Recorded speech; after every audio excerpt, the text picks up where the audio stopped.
국무위원 전체께 먼저 묻겠습니다. 현재 국무위원 중 윤석열 씨가 내란 수괴가 아니라고 생각하는 분 일어나 보세요. 지금 국회 국무위원 중 12사안 비상계엄이 합헌이라고 생각하는 사람 당당하게 일어나 보세요. 이상민 내란 공범은 장관직을 그만두면서 모든 순간이 행복했다고 말했습니다. 지금 국무위원 중 행복한 국무위원 일어나 보세요.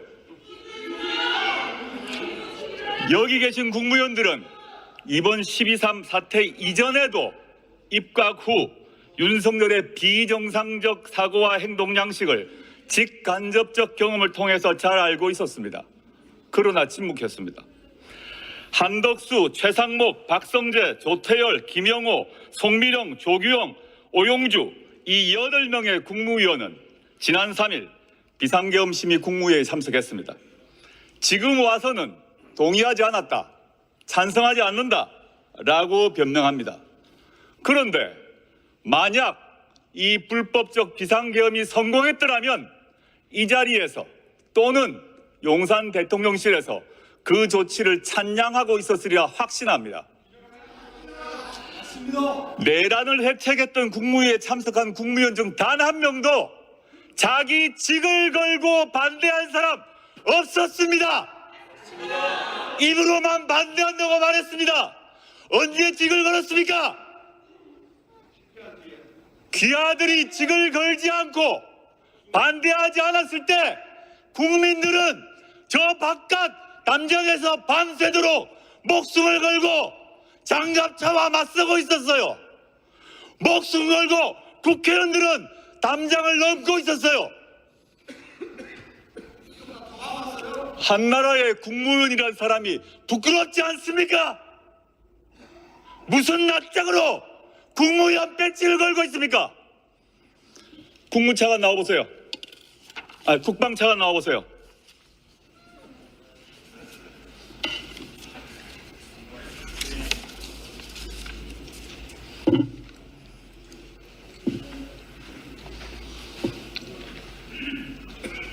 네, 차관입니다.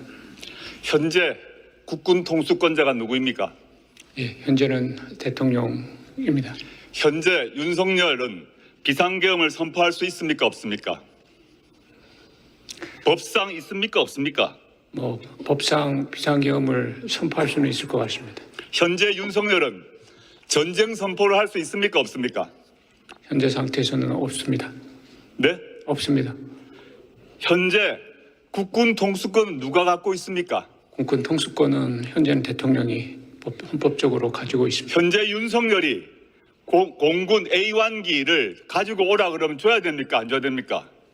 그 목적에 따라 다를 것 같습니다. 들어가십시오. 박성재 장관님 나오십시오.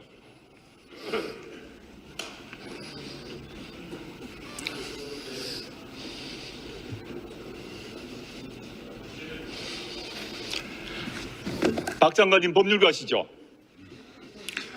예. 네.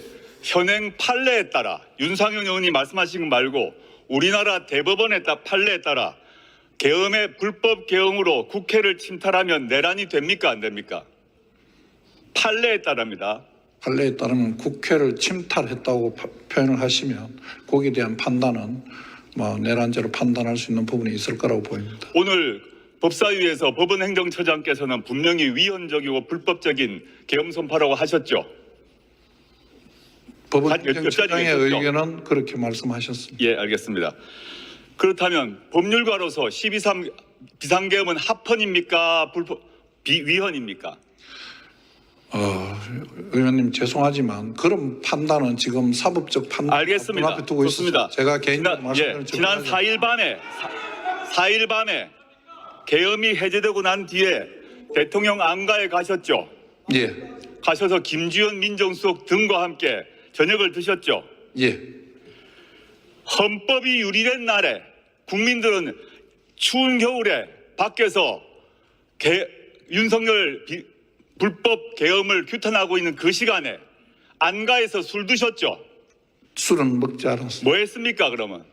저희들 사실은 그날 다 사의를 표한 상황이라서 사의 받아들이지 않고 송년회 하셨다고 했죠. 송년회라는 표현은 저희 쓰지 않았습니다. 그럼 뭐 했습니까? 그럼 모여서 다시는 보기 어려울 거니까 우리 그 모든 국민들은 바깥에서 격분해서 지금 개헌 반대 투쟁을 하고 있는데 국무위원 몇 명이 안가에 모여서 안락하게 밥자리 하고 있었습니까?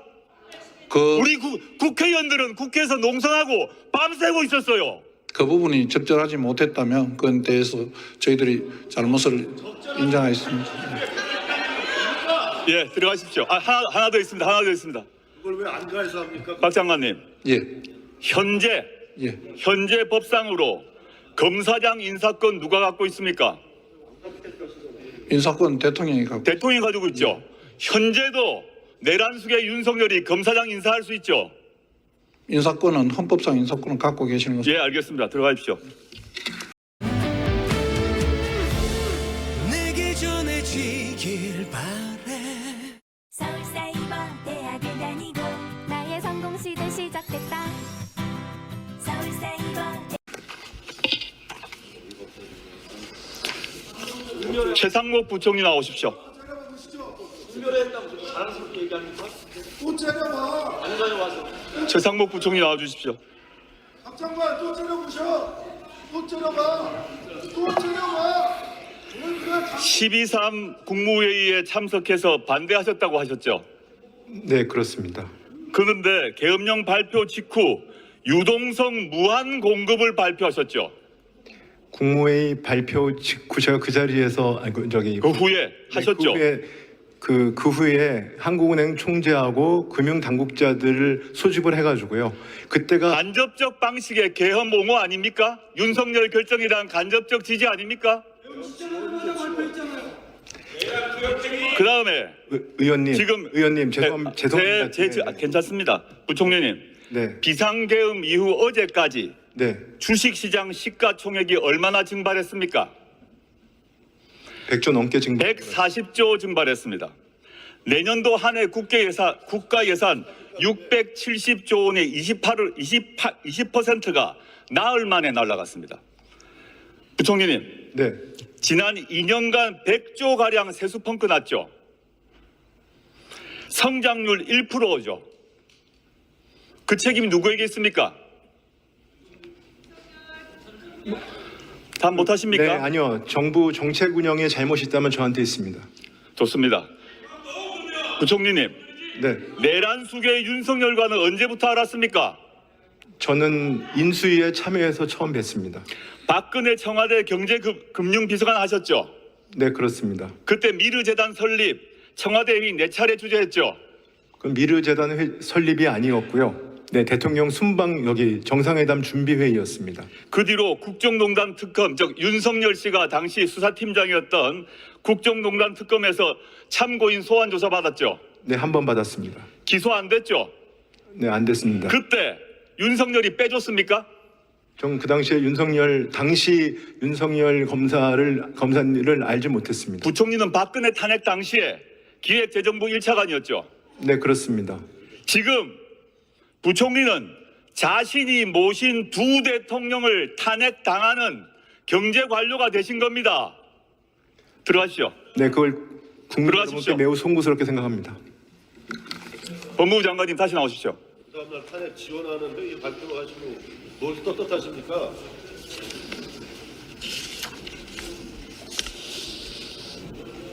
아까 질문을 하다 뺐기 때문에 죄송합니다.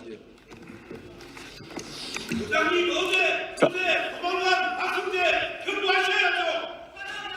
장관님, 예, 오동훈 공수처장은 오늘 윤석열을 긴급 체포할 수 있다라고 답하셨습니다. 옆자리 계셨죠? 예. 동의하십니까? 그 부분은 수사기관에서 긴급 체포 법률가로서 예. 묻습니다. 긴급 체포 요건에 맞는지를 검토해서 수사기관에서 처리할 일이라고 생각합니다. 전직 고위 검사로서 능력 있는 수사 검사로서 긴급 체포라는 형소법의 기본 요건에 대해서 동의 못 하십니까? 충족이 안 됐습니까? 그 부분은 제가 할 일이 아닙니다. 만약에 대통령실과 경호처에서 향후 공수처, 국수본 또는 검찰 등에서 체포영장 또는 영장 없는 긴급 체포를 진행하는데 저항한다면 어떡하겠습니까? 정당한 공무집행에 대해서 저항하는 것은 또 다른 문제가 될 것이다. 저항하면 공무집행 방해가 되죠. 저는 그렇게 생각합니다. 법적으로 그러하죠. 예. 좋습니다. 그다음 곧 퇴임하실 건데 퇴직하시고 난 뒤에 예. 본인이 모셨던 본인을 장관으로 만들어줬던 윤석열 씨의 변호인단에 합류할 겁니까? 우선 제코가 석자입니다. 지난번 방첩사령관이 선관위에 투입할 때, 선관위 군대 투입할 때 군법무관들, 젊은 군법무관들한테 자문을 했습니다.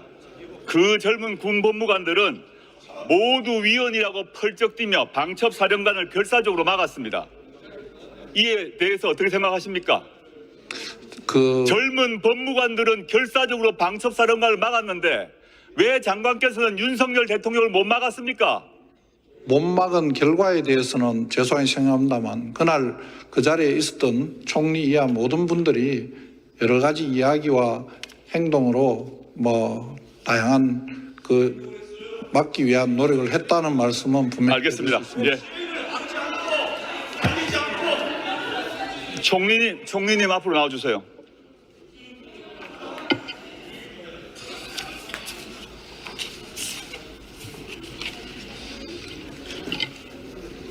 총리님, 대통령의 국법상 행위는 문서로 하고 국무총리와 관계 국무위원이 부서한다고 헌법에 되어 있죠.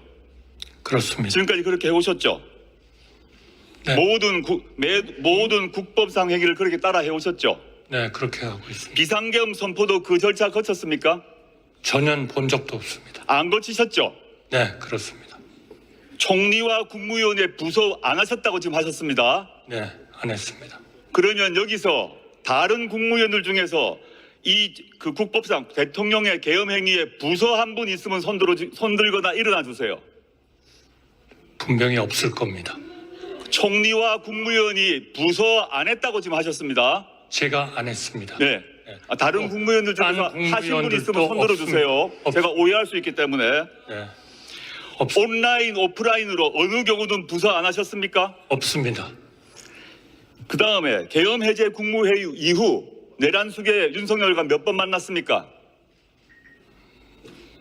12월 4일 날 만나셨죠. 정확히 지금 좀 기억하기는 어렵습니다. 중요한 논의를 한 적이 별로 없었기 때문에. 12월 4일 날 만나셨죠.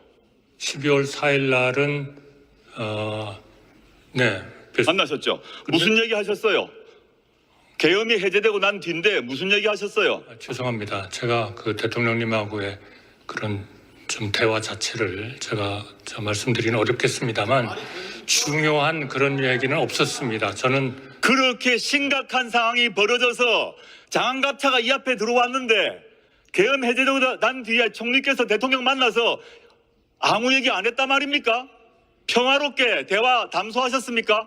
아닙니다. 그 다음부터의 저희의 온 내각의 최대의 역점은 이러한 일로 인해서 어려워진 우리 경제, 대외 신인도, 외교 좋습니다. 이런 쪽을 안정화시키는 거였습니다. 그런 얘기가 총리님 국수본으로부터 피의자 소환 통보 받으셨죠? 예, 받았습니다. 총리직 유지하고 소환 조사 받으실 겁니까? 저는 우리 수사기관과 협의해서 충실하게 받을 겁니다. 제 질문은 그게 아닙니다. 총리직 유지하면서 소환 조사 받으실 겁니까? 역사상 최초의 그런 총리가 되실 겁니까? 저는 이미 사의를 표명을 하고 있기 때문에 그러한 일관된 입장에 따라서 처리하겠습니다. 12월 7일에 탄핵 표결 전에 한동훈 대표 만나셨죠? 네, 만났습니다. 만나셔가지고 이른바 한한 공동 운영 방안 논의하셨죠? 그거는 정말 오해가 많이 있는 것 같습니다. 그러면 제가 질문하겠습니다. 그 한한 공동 운영 방안 한동훈 대표가 먼저 들고 왔습니까? 총리께서 준비하셨습니까? 저는 본 적도 없습니다. 그날 현장에서 한동훈 대표가 발표한 그 문안, 대통령 권한을 인수한다는 그 문안 언제 보셨습니까? 본 적이 없습니다. 그날도 못 봤습니까? 못 봤습니다. 못 보고 공동성명 하셨습니까? 저는 당정 간에 앞으로 이 어려운 이게 아니 그날 못 보셨단 말이죠. 발표 날 본 적이- 한동훈 대표가 그 문장을 읽을 그 순간까지 못 보셨단 말입니까? 못 봤습니다. 알았습니다.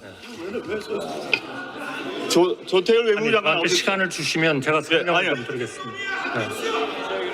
외교부 장관 나오십시오. 조태열 장관 나오십시오.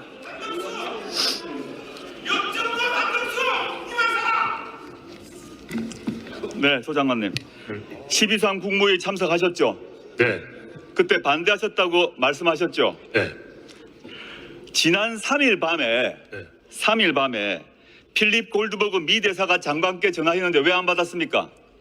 상황이 너무 급박하게 돌아가고 있고 잘못된 정세 판단, 상황 판단으로 해서 미국을 미슬리드하고 싶지 않아요. 근데 8일 날에 미 대사 다시 만나셨죠? 네, 대사가 뭐라고 했습니까? 장관께. 뭐 대사하고 나눈 얘기를 여기서 상세히 말씀드리는 건 적절치 않다고 생각합니다. 보도에 따르게 되게 5일 날도 만났고 8일 날도 만났습니다. 8일 날 미 대사가 한덕수 한동훈 공동 국정 운영 체제에 대해서 헌법에 부합하느냐라고 질문을 했죠. 여러 가지 불투명한 상황에 대한 걱정도 했고 궁금한 것들을 서로 의견 교환을 했습니다. 장관님 시간까지 많이 없습니다만은 하나 더 여쭙겠습니다. 마지막으로 현 시점에 네, 조만간 트럼프 대통령이 취임을 하죠. 네. 특사를 보내야 되죠. 뭐 특사를 꼭 보내야 되는 건 아니지만 어떤 식으로든 예. 특사를 보낼 수 있는 권한을 현재 누가 갖고 있습니까? 장관이 갖고 계십니까? 아까 그 국방부 차관도 얘기했지만 대통령으로서 군 통수권과 함께 외교 권한도 현재 대통령이 갖고 현재 있습니다. 여전히 군 통수권, 개헌권, 검사장 임명권, 각종 외교에 대한 모든 권한을 윤석열 내란 수계가 가지고 있죠. 법상으로 그렇게 생각하고 있습니다. 이상입니다.